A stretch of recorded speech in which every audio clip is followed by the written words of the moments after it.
कहते हैं हुनर किसी परिचय का मोहताज नहीं होता, लेकिन जब हुनर सुई की नोक से भी बारीक हो जाए तो दुनिया दंग रह जाती है। हरियाणा के करनाल में एक ऐसे ही कलाकार हैं राजेंद्र वाधवा, जिनकी सूक्ष्म कलाकारी माइक्रो आर्ट देखकर आपकी आंखें फटी की फटी रह जाएंगी। एक ऐसी पतंग जो सुई के सुराख से निकल जाए और एक माचिस की डिब्बी में समा जाए हजारों पतंगे। आइए देखते हैं इस हैरतअंगेज कलाकारी का सफर। करनाल के रहने वाले राजेंद्र वाधवा के लिए कला सिर्फ शौक नहीं बल्कि एक तपस्या है। बचपन से कुछ अलग करने की चाह ने आज उन्हें इस मुकाम पर पहुंचाया है कि उनकी बनाई पतंग को देखने के लिए आंखों नहीं बल्कि जज्बे की जरूरत है। ये पतंग इतनी छोटी है कि सुई के सुराख से आर पार हो जाए और इसके कन्ने बांधने के लिए धागे का नहीं बल्कि सिर के बाल का इस्तेमाल किया गया है।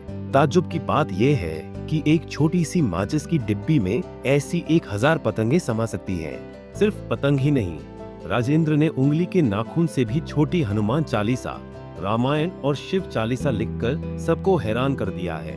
राजेंद्र की जादुई उंगलियां सिर्फ कागज पर ही नहीं चलती बल्कि बंद बोतलों के भीतर ताजमहल, चारपाई और गीता उपदेश देते अर्जुन के रथ जैसी जटिल कलाकृतियां भी उकेर देती हैं।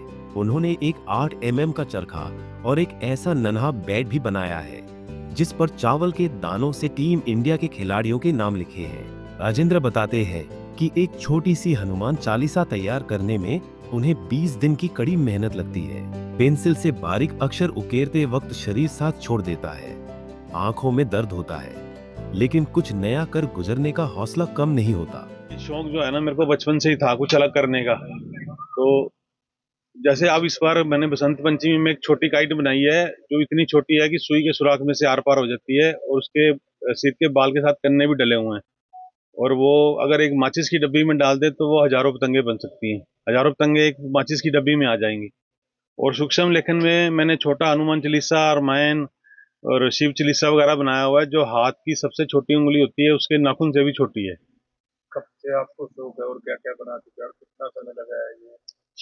शौक तो सर मेरे को बचपन से ही है कुछ अलग करने का। तो बहुत सारी मीडिया में, अखबारों में मेरी नाम, फोटो कैमरे में आती रहती हैं पहले भी। तो इसके लिए हर आइटम के लिए अलग अलग टाइम लगता है। जैसे मैंने बोतल के अंदर एक ताजमहल बना रखा है, इसके अंदर बोतलों के अंदर मैंने हर आइटम बना सकता हूँ, कुछ भी बनवा लो।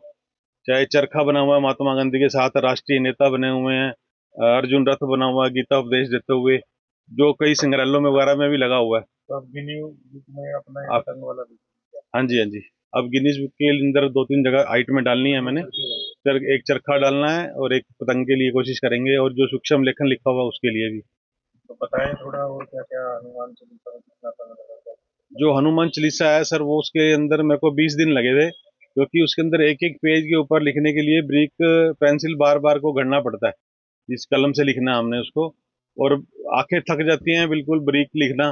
तो उसको आधा घंटा काम करने के बाद फिर घंटा 2 घंटे रेस्ट देना पड़ता है, फिर चलता है अगले दिन। इतना टाइम भी लगता है इसके लिए, जो मैं रात को और सुबह जल्दी उठ के। इस पतंग में और हनुमान चालीसा में इसमें तो मेन कुछ खास जरूरत नहीं पड़ती। सिर का बाल है और कागज है और कलरफुल का पेपर होगा, फेविकोल हो गया, ऐसी आइटमें लगती हैं उसमें, और तो कुछ है नहीं।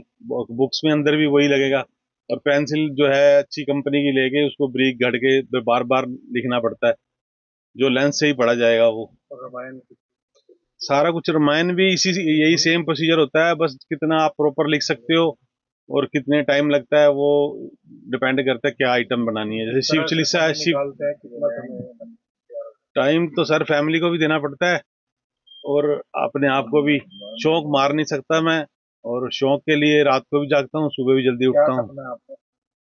सपना बस यही है कि एक अलग से नाम पहचान हो मेरी अपने शहर में। क्या नाम है आपका? राजेंद्र वर्मा। इन अद्भुत कलाकृतियों को तैयार करने के लिए राजेंद्र सिर के बाल, रंगीन कागज और फेविकोल जैसी साधारण चीजों का इस्तेमाल करते हैं।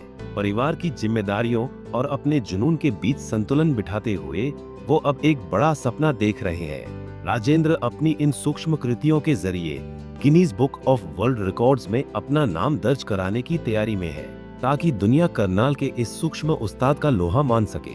करनाल से ब्यूरो रिपोर्ट, पंजाब केसी टीवी। हमसे जुड़े रहने के लिए हमारे YouTube चैनल को सब्सक्राइब करें और नई वीडियो की नोटिफिकेशन के लिए बेल आइकॉन को दबाएं। अगर आप ये वीडियो Facebook पर देख रहे हैं तो लाइक जरूर करें और ज्यादा से ज्यादा शेयर करें। धन्यवाद।